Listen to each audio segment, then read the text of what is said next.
로마서 7장 14절에서 25절 우리가 율법은 신령한 줄 알거니와 나는 육신에 속하여 제 아래 팔렸도다. 사실 지금까지 읽은 것 중에서는 가장 어려운 부분이 아닌가 이런 생각이 드는데 이 성경 해석이나 이해가 어렵다는 게 아니라 우리가 신앙생활하면서 가장 힘들어하고 있는 부분을 지금 사도 바울은 노출시키고 있는 것이죠. 우리가 뭐뭘 하면 된다, 뭐뭘 하면 안 된다 이렇게 했을 때는 선명하고 분명합니다. 다시 말해서 흑과 백이 분명하지만 오늘 말씀을 들어보면 이 속에 회색이 들어있고 또 흑과 백이 섞여 있다는 것을 말할 때에 그럼 도대체 우리는 어떻게 해야 되는가 이렇게 생각하게 되는 그래서 어려운 상황이 돌입하게 됩니다. 우리는 명령을 받을 때나 명령을 할 때나 확실하고 분명하게 하면 서로가 마음이 편합니다. 이게 샬롬이 됩니다. 그런데 하든지 말든지 아니면 이걸 해도 되고 안 해도 되고 이러면 그때부터는 머리가 복잡해지면서 어떻게 해야 될지 모를 때가 많습니다. 그래서 예수님이 가장 좋은 것은 맞아 죽어도 나는 옳은 것은 옳다고 한다. 그게 정말 멋있죠. 그래서 그걸 보고 배우는 것이 예수님을 닮은 그리스도인이라는 사실이죠. 그래서 우리는 뭔가 확실한 걸 붙잡고 싶은데 그거 아니고 이래도 되고 저래도 되고 안식일 날 안 지키면 안 된다 이러니까 유대인들은 자기들 목숨을 걸고 안식일 지키는 것을 유대인의 자부심으로 생각했는데 예수님이 오셔가지고 주인이 이 하나님 말씀 들은 사람이 주인이다. 성전이 아니고 너희들 자신이 성전이다. 이렇게 얘기하니까 그만 얼핏 보면 굉장히 좋은 것 같은데 실제로 들어가서 해보려고 그러면 어렵습니다. 그래서 열심히 교회 나가는 사람도 안 나가는 사람 좀 정지하려고 하다가 하지 마라. 딱 이렇게 얘기하니까 그럼 뭐 나도 빠져도 됩니까? 또 빠지고. 그러면 이게 도대체 어떻게 하는 겁니까? 그래서 이게 가장 어려운 부분이 아닌가 이렇게 생각을 합니다. 이 율법은 지금 너를 어떻게 할 수 없다.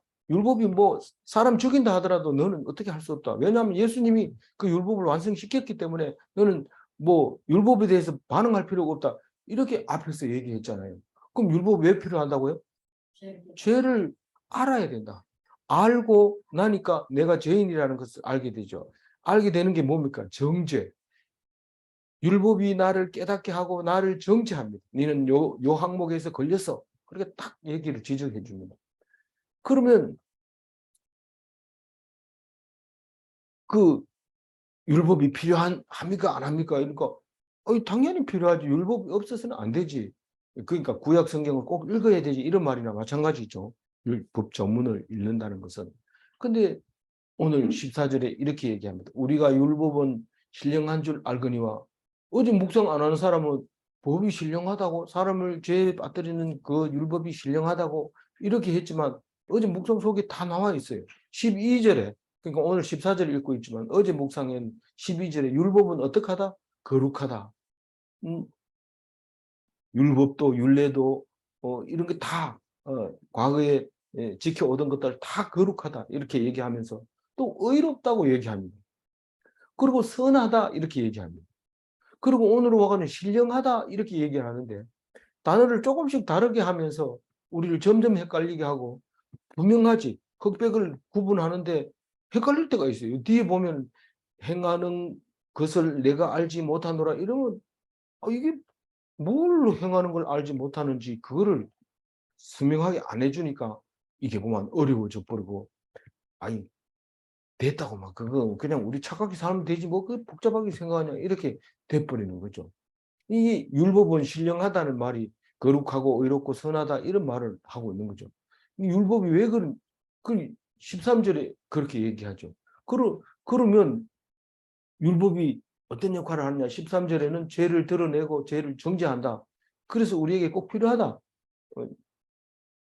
손이 없으면 아무 부분이 없으니까 손으로 많이 그러니까 죄를 왜 우리 보고 죄를 지었는지 알아야 된다고요? 하나님의 은혜를 알기 위해서 죄가 있는 걸 알아야 은혜를 주죠. 그래서 하나님이 처음부터 시험자에 앉아 계시는 거죠. 벌 주려고 앉아 계시는 게 아니라 은혜를 베풀려고 앉아 계시는데 그것도 모르고 가까이 안 가고 죽는다 이렇게 도망가고 이러는데 이 도망갈 게 아니라 죄를 자복하고 용서를 빌면 다 용서된다는 말입니다. 그런데 바울이 뭐라고 하냐면 나는 육신에 속했다 이렇게 얘기합니다. 사실은 바울만큼 영적인 사람은 없습니다. 논리적으로 딱 맞아떨어지죠. 그냥 엑스터시처럼 막 성령이 취해가지고 사울 왕처럼 옷을 막 벗고 헛소리하고 이런 그런 그 성령이 아니라 예수님의 새로운 신령한 영으로 가지고 있는 걸로 따지면은 사도 바울이 단연 1위죠. 1위가 되죠. 그런데 자기는 육신에 속했다. 그렇게 하면서 제 아래 팔렸다. 그렇게 얘기를 합니다. 다른 말로 얘기하면 우리가 그냥 우리가 잘 쓰고 있는 말로 하자면 실족했다. 죄에 빠졌다. 이제 그렇게 말할 수 있는 거죠. 그 말을 하는 거예요. 근데 15절에 그걸 설명을 하고 있어요. 내가 제 아래 팔렸다 하는 말을 설명하고 있는데 15절 읽어봅니다. 내가 행하는 것을 내가 알지 못하노니 곧 내가 원하는 것은 행하지 아니하고 도리어 미워하는 것을 행한다. 내가 행하는 것을 알지 못하노니 이 말은 자기가 무엇을 행했는지 뭘 행했는데요? 라고 물으면은 다시 말해서 내가 원하는 것은 행하지 않고 도리어 미워하는 것을 행한다. 그러니 내가 행동하는 게 모른다는 거예요. 내가 원래는 원하는 것만 자꾸 해야 되잖아요. 우리가 무슨 일을 할 때 특히 이게 뭐 학교같이 이렇게 자유롭게 자기 스스로 일을 자기 것만 하도록 이렇게 되어 있는 직장 가면은 이 팀에서 만들어 온 물건을 저 팀에서 이렇게 처리하고 이 팀에서 온 건 빨리 출하를 해야 되고 또 그것을 빨리 배려해야 되고 이게 전부 벨트 컨베어에서 생산하는 것처럼 연동이 돼서 돌아가야 됩니다. 근데 학교 같은 데는 교수들이 각자 나름대로 연구를 합니다. 그렇기 때문에 해도 되고 안 해도 되고 한꺼번에 몰아서 해도 되고 조금씩 해도 되고 그래서 일하는 게 뭐 자기 스스로가 원하는 것만 이렇게 행하면 됩니다. 그런데 원하는 거는 안 행하고 원하지 않는 것만 행해요. 원하지 않는 것을 미워하는 것이라고 표현하고 그 원하는 것을 원한다고 얘기를 했을 때 반대로 얘기하면 좋아하는 것은 안 하고 싫어하는 것을 했다. 그런 말을 하고 있습니다. 그럼 여기서 15절에서 사도 바울은 원하는 게 뭘까요? 이게 알아야 이제 뒤에 16절이 읽어지지.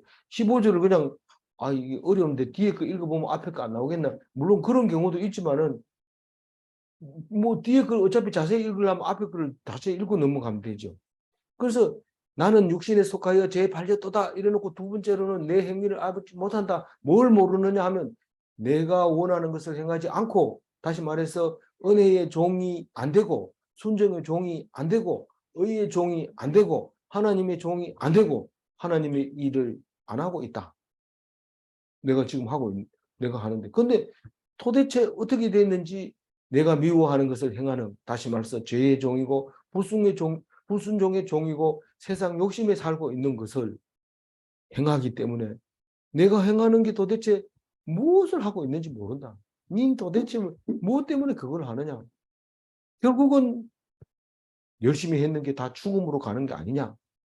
지금 그 생각을 하면서 15절 말씀을 하신 것 같아요. 뭐 다른 해석 방법이 없어요. 16절 읽어봅니다. 내가 원하지 아니하는 것을 하면 내가 이로써 율법이 선한 것을 시인하는. 여기서 쓰는 단어가 내가 뭐 죄를 지었다면은 율법이 내가 지은 죄로 말미암아 선한 것이 나타났다. 이래 얘기하면 좀 좋습니까? 앞에서 그런 얘기를 비슷하게 했으니까 비슷하게 말하면 좋은데 이게 지금 그 얘기. 내가 원하지 않는 것을 아니하는 그것을 행하면 다시 말해서 불순종하면 불순종의 종이 되면, 죄의 종이 되면, 죄를 지으면, 그러면 어떻게 된다고요? 그 내가 종이 됨으로써 율법이 선한 것이 된다는 말입니다. 시인한다는 말은 이제 앞에 거를 다르게 표현한 것 뿐이지, 율법이 선한 것이 나타나는 거예요. 왜냐하면 선한 것을 기준으로 해서 내가 죄라는 것을 알게 되니까요. 그러니까 이 불순종의 죄, 죄의 종, 불순종의 종, 죄의 종인 것을 알게 해주는 것이 율법인데, 그렇게 알게 해주는 것이 선하다는 거예요. 다시 말해서 뭐라고요? 신령하다는 거예요. 신령하다는 거예요. 다시 말해서 뭐예요? 거룩하다는 거예요. 또 다른 말로는요, 의롭다. 이렇게 얘기할 수 있는 거죠.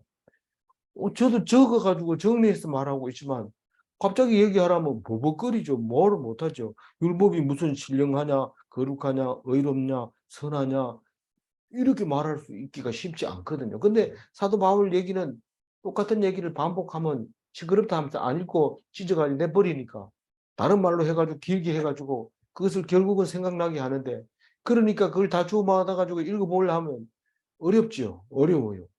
그 어려운 거를 지금 로마서라고 하면서 읽는데, 우리는 똑같은 것을 다르게 표현하니까 듣기 싫지 않고, 아, 그게 그 말이 맞구나, 이렇게 하면서 더 은혜를 받는 거죠. 17절부터는 이제 본격적으로 어려운 얘기가 나오는데 읽어봅니다. 이제는 그것을 행하는 자가 내가 아니요 내 속에 거하는 죄니라. 아니, 이거를 그냥 뭐 시끄럽다, 생각하기 싫다, 뭐 그냥 좀 착하게 살면 안 되나 이러고 덮어 놓는데, 사도 바울은 절대로 그렇게 하지 않았어. 이제는 잘 생각해 봐라. 내가 지금 두 가지를 하잖아. 죄도 짓고 또 순종도 하고 불순종도 하고 있잖아. 그런데 그럼 그게 어떻게 된 거냐? 그럼 내가 선한 사람이냐 불순종하는 사람이냐? 악한 사람이냐 선한 사람이냐? 아니면 순종하는 사람이냐 불순종하는 사람? 도대체 말해봐라. 아, 시끄럽다. 그냥 오늘 이 맛있게 먹고 그냥 즐겁게 오늘 옛날 우리 놀던 얘기하고 치우자.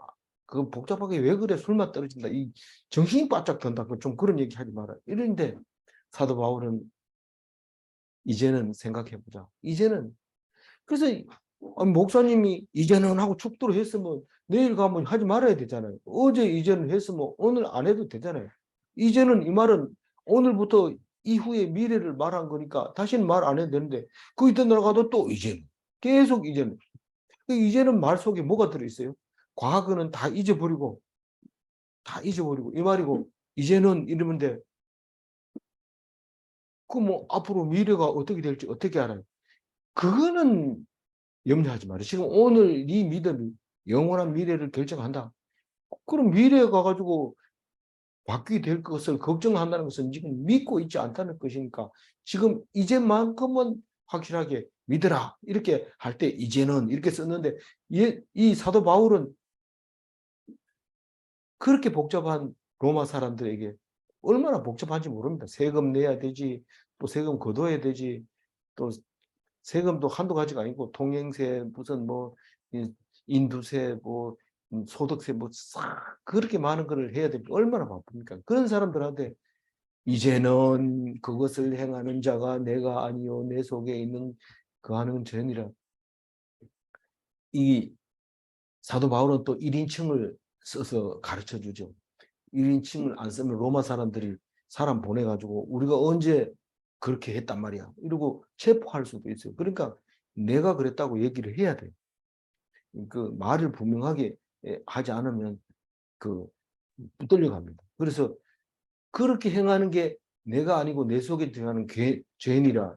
그러니까 사도 바울도 마찬가지지만 그, 제일 제가 이해 안 가는 게요, 다윗이었어요. 맨 처음에 다윗은 지가 죄를 지어놓고 나는 하나님께 죄를 지었다 이러고, 그런 게 너무 뻔뻔스러웠어요. 이게 뭐 이런 인간이 다 있냐. 그렇게 극악무도한 죄를 지어놓고 자기는 다른 사람한테 죄 지은 적이 없고 하나님한테만 죄 지었다는데, 야, 요거 대단한데 이랬는데, 그게 알고 봤더니 엄청난 믿음이었고 유대인들로부터 대빵이죠, 대빵. 다윗과 같은, 만약에 우리에게 구세주가 온다면 다윗에게 후손으로 올 거다라는 것을 그렇게 자녀들에게 가르쳐 주는데, 이 사도 바울은 내 속에 있는 죄가 그랬지 내가 안 그랬다는 거예요. 와, 뻔뻔하잖아요. 근데 이거를 나중에 보면 다른 말로 얘기하면 내 속에 있는 내가 아니요, 이 말은 참나라는 거예요. 내 속에 있는 그 하는 죄가 거짓 나라는 거예요. 어떻게 거짓은 거짓 나라 그러고 참나는 죄를 안 짓는다고 얘기하느냐. 이 예수님을 만나서 이런 말을 할 수 있는 겁니다. 예수님 안 만나면 이 말을 못해요. 그 생각이 어디서 나올 수가 없어요. 그래서 이제는 죄인이 아니다, 이 말을 이제는 이렇게 말하는 거예요. 이제는 죄인이 아니다. 원하지 않는 것을 행하는 자, 종이 된 자, 그겁니다. 그게 내 속에 들어있는데, 죄의 종이 내 속에 들어있는데, 그건 참나가 아니다. 죄인은 원하지 않는 것을 행하는 것은 죄인인데 죄인은 참나가 아니다. 내 속에 있는 죄다. 어렵잖아요. 이중인격자다. 이중인격자. 네 속에 그러면 이 사람은 착한 사람입니다라고 우리는 간정도 못하겠네. 이러면 간정 못해요. 사도 바울 앞에서는 간정하는 그 자랑거리를 다 죄로 여기고 전부 악으로 여겨요. 간정 못하게 해요. 왜냐하면 간정은 자기가 선을 행한 것만 나타내잖아요. 그러니까 못하게 합니다. 또 솔직히 뭐 우리가 서울대 갔다고 한턱 내게 이러면 그것도 사실은 죄 짓는 거죠. 그렇지만 어쨌든 사도 바울 앞에서 그렇다는 거고, 뭐 그 사람 뭐 한턱 낸 사람이 또 나 찾아와가지고 혼내줄 수 있으니까 사도 바울이 그렇다는 거죠. 사도 바울이 난 죽기 싫으니까 이제 사도 바울 핑계 대는데 하여튼 그렇게 하는 거죠. 이게 뭐하고 같은 거냐면 우리는 이게 참 사도 바울을 보고 얍삽하다, 뭐 말 만드는 재주 있다 이렇게 얘기하지만 우리 생활에서 이렇게 살아갑니다. 뭐 어떤 거예요? 귀신 들린 자를 귀신만 쫓아나면 이 사람은 절대로 이렇게 헛소리 할 사람이 아니다. 이 속에 귀신이 들었다. 이렇게 얘기를 하잖아요. 똑같은 거예요. 내 속에 죄가 들어있어서 이런 거지 죄를 쫓아내면 되는 거예요. 근데 이 사람은 원래 이렇게 헛소리하고 뭐 눈이 뒤집히고 이런 사람이 아니다. 이 귀신만 쫓아내면 멀쩡한 사람이다. 이 말이죠. 내 속에 죄만 제거하면 나도 의인이다는 거죠. 그러니까 이게 또 그럼 뭐 믿는 사람들만 그렇고 기독교인만 그런 말을 합니까? 안 그렇습니다. 뭐 어디 있어요? 판사가 그런 얘기합니다. 판사가 죄는 미워하되 사람은 미워하지 마라. 누가 그랬는데요? 모른대요. 누가 그랬는지 모르는데 어쨌든 그런 말이 사람들에게 다 고개 끄덕끄덕하고 그 말이 맞다 이런 얘기하는데, 지금 우리가 이 17절 말은 이상한 바울만 하는 말이 아니고 우리가 지금 평소에 쓰고 있는 말이에요. 17절 다시 한번 읽어볼게요. 이제는 그것을 행하는 자가 내가 아니요 내 속에 거하는 죄니라. 그것을 행하는 자가 뭐라고요? 죄 짓는 걸 말해. 앞에 거를 읽어보면 죄 짓는 것을 행하는 죄를 짓는 것은 내 속에 거하는 죄가 그랬다. 그렇게 얘기합니다. 그럼 대부분 뻔뻔스러워지는 거죠. 나는 아니다. 나는 이렇게 얘기합니다. 죄를 짓고도. 18절 읽어봅니다. 내 속 곧 내 육신에 선한 것이 거하지 아니하는 줄을 아노니 원함은 내게 있으나 선을 행하는 것은 없노라. 그러니까 내 속에 선이 조금이라도 있으면 우리는 선과 악이 싸운다고 그러죠. 속에서. 그런 얘기하는데 바울은 지금 그 얘기를 안 합니다. 내 속에 내 속에 육신의 말이죠. 내 속에 육신이 내 속이잖아요. 내 속에 선한 것이 없어요. 선한 것이 없어요. 그리고 뭐 내 속에 있는 거는 다만 선한 것을 원하는 것은 들어 있어요. 내 속에 선한 것을 원하는 건 들어 있지만 실제로는 악한 것만 들어 있다는 거예요. 그래서 선을 행하는 것이 없다고 얘기를 합니다. 뭐 그 말이잖아요. 뭐 근데 그걸 너무 그렇게 말을 이렇게 만들어 가지고 이쁘게 하긴 하는데 나보고 이거 하라 하면 말 못 하겠네요.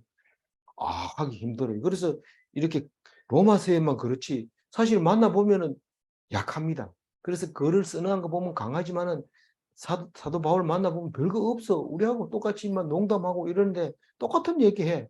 그런데 뭐 그렇게 벌벌 떨고 야 바울 온다. 우리 뭐 헌금 준비해야 되니까 이거 뭐 이렇게 벌벌 떨지 마라. 똑같다. 이렇게 얘기를 하죠. 그 서신서에 그런 게 나오죠. 그 이 말 글로 써야 돼. 쓸래요. 저도 이게 노트를 힘들지만 워드도 잘 못 치는 이런 손으로 이걸 쓰려면 하루 종일 준비를 해야 되는데 오타도 또 많이 나오지만 그걸 또 안 나오게 하려고 몇 번씩 읽고 이렇게 하지만 이렇게 써놔야 돼. 안 그러고는 금방 알았는데 이게 뭐라고 그러지? 이런 버벅거리고 눈동자가 이리 갔다 저리 갔다 이런 그럼 뭐 듣는 사람이 에이 시시하다 뭐 내하고 똑같은 얘기 하네 이러면서 가버린 거죠. 그 노트를 보고 이렇게 하니까 그래도 편안하게 들어도 이게 들리죠. 그래서 이게 내 속에는 뭐가 있다고요? 선한 것이 그 거하지 않는다. 선한 것이 거하지 않고 다만 뭐 원하는 거죠. 뭐 저기 그 하나님 편에 서고 싶고 은혜의 종이 되고 싶은데 그러니까 없으니까 계속 선을 행하는 것이 없다. 그 얘기를 합니다. 이게 이제 나중에 가서 발달되면 성령에 거하지 않고 있다. 성령에 거하면 성령이 충만하면 그게 뭐 물러가 버리는 거죠. 악이 물러가 버리는 거. 오직 믿음만 가지고 있으니까 물불을 안 가리고 막 미친 것처럼 그렇게 살아가는데 꼭 귀신 들린 것 같아요. 이 성령이 취해놓으면. 그래서 그거를 뭐라고 얘기하면 네가 볼 때는 모르지만 내가 보는 나는 그렇다. 18절이. 이게 딴 사람이 아니고 내가 보는 내가 그렇다는 거죠. 여기에 대해서 누가 이해할 사람 누가 있어요? 만약 나보고 그렇다든가 여러분이 그렇다든가 우리라든가 이런 말을 사용했다면 아마 바울이 좀 곤란을 겪었을 거예요. 근데 나라고 얘기합니다. 우리가 설득력 있게 설명하려면 3인칭을 쓰든지 1인칭을 쓰든지 이렇게 해야 되지 맞대놓고 2인칭을 쓰고 막 그렇게 하면 성질이 나가지고 말을 안 듣습니다. 대본에 또 싸댑니다. 그러니까 우리 부부싸움 하는 것도 이렇게 보면 자꾸 2인칭을 씁니다. 네가 시집 올 때 이래 버리면 그때 뭐 당신은 뭐를 잘했어 이래 버리면 이게 싸움이 일어나거든요. 그럴 때는 1인칭만 가지고 쓰든지 아니면 정 안 되면 3인칭 써버리든지 이래야 돼요. 이게 지혜인데 이게 지혜가 바울에게서 나오잖아요. 쏟아져 나오잖아요. 19절 읽어볼까요? 내가 원하는 바 선을 행하지 아니하고 도리어 원하지 아니하는 바 악을 행한다. 그게 18절, 19절 같은 말이잖아요. 예. 그러니까 그 선행이 아닌 악행을 하는데 육신으로 쓰는 의를 이룰 수 없다는 말을 지금 하고 있어요. 이게 나중에 가서 하지만 한꺼번에 얘기를 하면 도대체 이게 뭘 얘기하자는지 또 몰라요. 그래서 전에는 노트를 정리할 때 내가 은혜 받은 것만 쭉 정리해가지고 하니까 사람들이 은혜 받은 거 안 들어요. 그래서 이 성경을 자체를 똑바로 이렇게 해석을 해주면 본인들이 각자 은혜를 받고 설명을 안 해줘도 알아야 돼. 저보다 훨씬 많은 자료를 가지고 있고 그래서 나눔할 때 그게 튀어나와가지고 또 더 풍성해지죠. 20절 읽고 만일 내가 원하지 아니하는 그것을 하면 이를 행하는 자는 내가 아니요 내 속에 거하는 죄니. 이 상대방이 이해를 못할 때는 똑같은 얘기를 또 반복하면서 조금씩 다르게 자꾸 얘기합니다. 그래도 이해가 안 될 때는 계속 안 돼요. 그래서 나의 악행은 내 속에 있는 뭐가 한 것이다? 죄가 한 것이다. 21절. 그러므로 내가 한 법을 깨달았으니 그 선을 행하기 원하는 나에게 악이 함께 있는 것이다. 그러니까 21절부터는 자기가 이렇게 속에 있는 거 다 드러내놓고 뭐 그러고 이중인격자처럼 내 속에 두 개가 들어있는데 이러면서 말을 할 때 정리가 된 거예요. 정리가 돼서 이제 그 21절과 같이 얘기를 하는데 속 사람은 그 사람은 이 얘기를 지금 나누어서 하려고 하고 있어요. 이 속 사람은 선행을 원하는 나고 순종의 영이고 피동된 영이다. 다시 말해서 속 사람은 안 죽는다. 그리고 영생하는 사람이다. 그리고 하나님의 법을 즐거워한다. 그리고 순종한다. 그게 속 사람이다라고 이제 말하려고 지금 21절 읽었죠? 22절, 21절 읽었어요. 22절, 20, 2절 읽으시면 예, 그러니까 그 21절은 정확하게 뭔 말이냐면 한 법을 깨달았노니 곧 선을 행하기를 원하는 나에게 악이 함께 있는 것이로다. 이 말은 어렵지 않잖아요. 선행을 원하는 나에게 악한 나도 있다. 악한 것도 있다가 아니라 내 속에 선행을 원하는 나도 있고 악한 나도 있다. 이렇게 21절에 얘기를 하고 22절 내 속 사람은 하나님의 법을 즐거워하되 예, 속 사람은 그 노트 적어놓은 것처럼 선행을 원하고 순종을 원하고 완전 피동했으면 좋겠지만 내가 자꾸 살아나가지고 능동적으로 하려고 해요. 아 이래가지고 있어가 되겠나? 벌떡 일어나서 가가지고 하는 짓이 뭘 합니까? 죄를 짓는 거야. 심지어는요 신호등조차도 그럽니다. 신호등이 빨간불인데도 빨리 가고 싶어서 막 건너가는데 뭐 바쁜가 하면 신호등 건너가가지고 휴대폰 들고 보고 있어요. 그럼 빨간 신호등 건너가지고 휴대폰 보고 있어요. 그럴 것 같으면 가기 전에 신호를 지키면서 보면 안 돼요. 근데 우리 인간의 속 사람은 그렇지 않다는 말이에요. 하나님의 법을 즐거워하는 게 아니고 불순종을 즐거워하고 있는 그걸 말하고 있는데 22절에서는 내 속으로는 하나님의 법을 즐거워한다. 하나님 법을 즐거워하고 싶어 한다.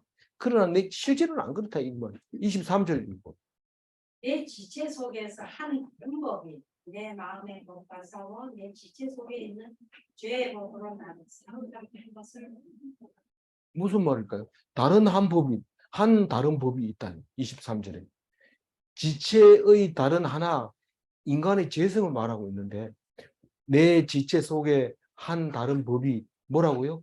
죄를 말하는 거죠. 내 지체 속에, 아까는 하나님의 법을 즐거워하는 그 법을 말했는데, 그래서 나는 하나님의 법을 즐거워하고 있는 줄 알았더니, 내 지체 속에 다른 한 법이 있어가지고, 내 마음의 법과 싸워 지체 속에 있는 제 법이 있더라. 내 하나님 법을 즐거워하는 다른 법이 있는데 그게 제 법을 즐거워하는 죄가 있더라.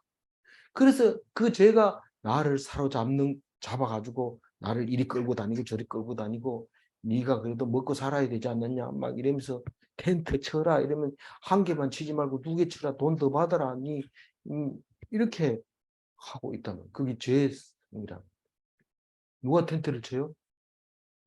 사도 바울은 텐트 베이커잖아요. 자, 자비랑 선교사잖아요. 뭐를 해도 돈이 많이 있어야 된다 생각하고 자꾸 그렇게 열심히 하게 하는데 사도 바울은 내가 볼 땐 일을 제대로 안 한 것 같아요. 말씀 공부하다가 언제 일을 제대로 해요? 예수님처럼 무의도식 했을 가능성이 있는데 그래도 끝까지 자기는 남에게 음, 짐 되지 않게 하기 위해서 내 스스로 자비랑 성교한다. 그 얘기를 하고. 그래서 그게 인간의 재성을 말하는데 나를 사로잡는 죄, 나를 움직이는 죄, 내 참 마음과 싸우는 죄를 알게 되었다. 그런 말을 하고 있어요. 그 이 말은 좀 길어요. 안티스트라튜오마이. 전쟁터로 데리고 나가다. 이런 말이에요. 전쟁터로 데리고 나가다. 내 속에는 지금 전쟁이 일어나. 그래서 그 전쟁에서 싸우는 무기가 있는데 그게 뭘까요? 그리고 전쟁하는 게 있는데 날마다 전쟁하는 게 있는데 우리에게는 우리라 하면 안 됩니까? 우리도 해도 되는데 좀 나는 전중하면 주야로 묵상하는 사람 아니겠는가 그런 생각. 싸워서 이기려면 주야로 묵상하지 않으면 한시라도 놓치면 안 됩니다. 딱 걸립니다. 넘어갑니다. 그래서 무기를 가지고 매일 성경을 가지고 놀러 가고 그런 거죠. 24절 보라 나는 공부한 사람이로다. 이 사망의 몸에서 누가 나를 건졌느냐. 이 사도 바울이 이렇게 얘기함으로써 우리가 참 도움이 됐어요. 사도 바울은 예수님하고 비슷해서 뭐 무슨 뭐 어려움이 없겠지. 근데 예수님도 자세히 읽어보면 십자가 지기 위해서 이 잔을 될 수만 있으면 지나가게 하옵소서 이러고 음, 그렇게 예, 땀이 피가 되도록 기도하고 그렇게 우리 사람하고 똑같은 것을 볼 수 있는데 이 사도 바울은 고난 받는 것을 절개한 것 같아. 로마서를 읽고 나서 어떤 집사님이 그 얘기를 딱 하면서 그렇게 감동받은 분이 얘기를 합니다. 그래서 우리 사도 바울은 원래 고난을 좋아하는가 보다. 이랬는데 이 고난을 좋아하는 게 아니고 죄하고 싸우는 게 그렇게 힘들다는 거예요. 이 공고한 이 말은 달라이포로스라고 하는 건데 괴로워하는 거예요.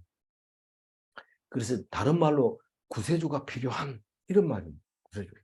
나는 지금 예수님이 없으면 안 된다 이 말을 오호라 나는 공고한 사람이다. 이거를 그 원래의 뜻을 잘 모르면은 뭐, 뭐 누가 물어보지도 않았는데 뭐 자기는 공고한 사람이라고 얘기하냐 이렇게 말할 수도 있어요. 특히 우리 대화법은 그렇습니다. 삐딱하게 얘기하는데 누가 물어봤어 뭐 이러면서 이러는데 좀 진지하게 들어봐야 돼요. 이게 구세주가 필요하다. 나는 나 혼자는 절대로 안 되고 누군가 나를 도와줘야 된다. 그래서 누가 나를 건지랴. 나는 가만 놔두면 이 몸은 사망인데 나를 구원해 줄 사람이 누굴까? 우리는 알잖아요. 모릅니까? 예수님이 건져내시죠. 몸이 다시 사는 거죠. 무죄로 영생하게 되는 걸 말하는 거예요. 뭐 누가 건져내요. 뭐 읽어보면 다 재밌잖아요. 오히려 25절. 읽어봅니다. 우리 주 예수 그리스도로 말미암아 하나님께 감사합니다. 그런즉 내 자신이 마음으로는 하나님의 법을 육신으로는 죄의 법을 여기서 이제 분명하게 얘기합니다. 이제는 뭐 누구에게나 이제 이어와서 우리라는 단어를 딱 쓰잖아요. 딱 쓰면서 하나님의 법으로 한 은혜의 법이 순종의 법이고 마음의 법. 하나님의 법이 은혜의 법이고 순종의 법이고 마음의 법인데 죄의 법이라는 게 있다는 거예요. 죄의 법이라는 게. 그게 불순종의 법이고 사망의 법이고 육신의 법이고 탐욕이라는 거죠. 그게 있다는 걸 인정해라. 뭐 목사니까 뭐 나쁜 짓을 안 해. 아이고 주여. 그게 더 큰 죄죠. 그렇게 말하는 것 자체가 죄죠. 그래서 뭐가 필요합니까? 예수님이 필요하다. 복음이 필요하다. 익투스가 필요하다. 그 말을 사도 바울은 하고 있습니다. 오늘 이 어려운 이 로마서가 기뻤기를 바랍니다. 즐거웠기를 바랍니다. 16절 읽고 마무리하겠습니다.